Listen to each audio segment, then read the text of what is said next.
Our story begins not in years, but in footsteps.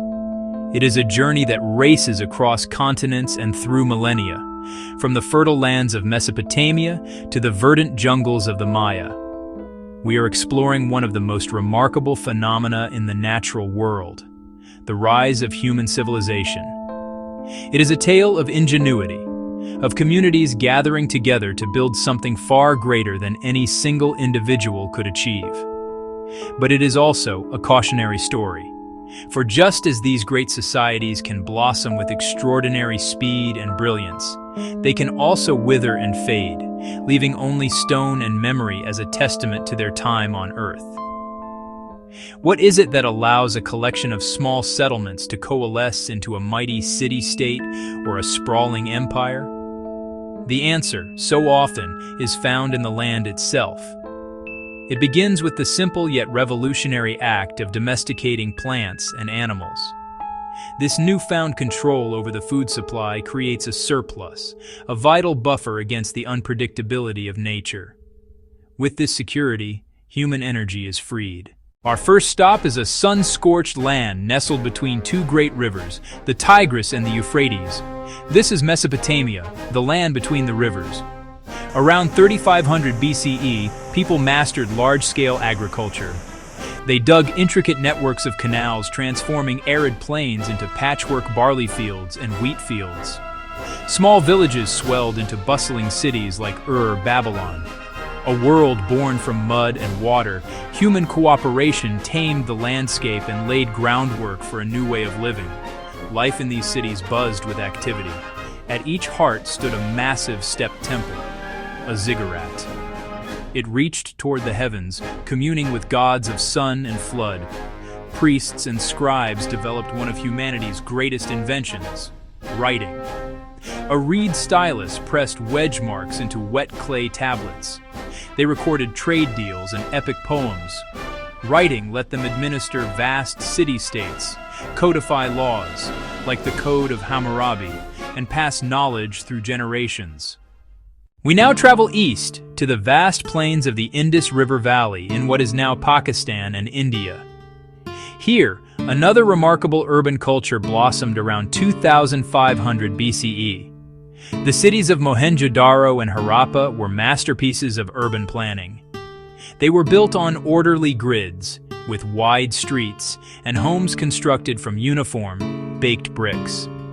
Astonishingly, many houses featured their own bathrooms and were connected to a sophisticated citywide drainage system. This suggests a powerful central authority that valued hygiene and order for all its citizens.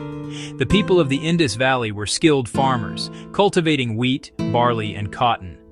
They were also enterprising traders, their distinctive carved seals found as far away as Mesopotamia, evidence of a thriving maritime trade network.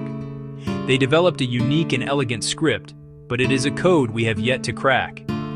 Because we cannot read their words, their world remains shrouded in mystery. We do not know the names of their kings or the nature of their gods.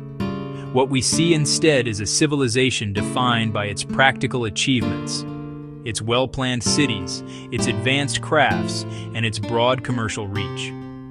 The decline of this enigmatic civilization is as mysterious as its rise.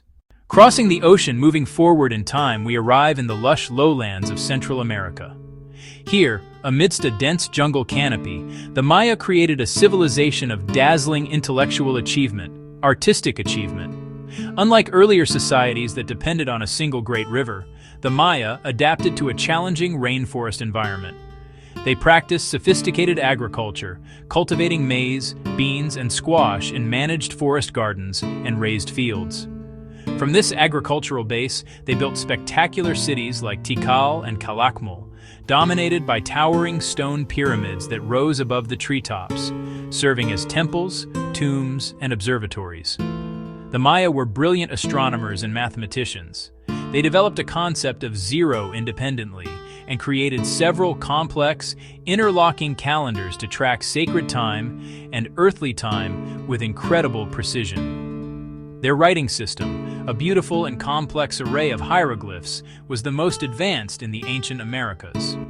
They used it to record their history, As we conclude our rapid journey through time, a clear and powerful pattern emerges.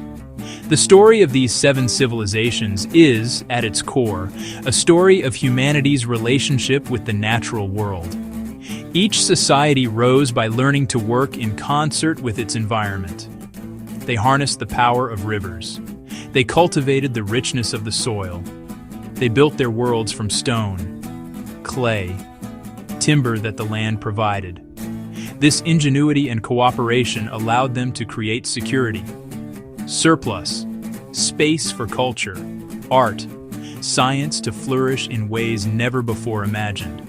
But their stories also serve as a profound lesson. The very successes that fueled their growth often contained the seeds of their decline. Intensive irrigation could lead to salty, barren soil. Clearing forests for farmland could cause erosion and alter local rainfall. A dependence on a stable climate made them vulnerable when the weather patterns inevitably shifted. When environmental pressures mounted, social bonds frayed. Competition for scarce resources led to conflict. Faith in leadership eroded. The fall of these great empires was rarely caused by a single event.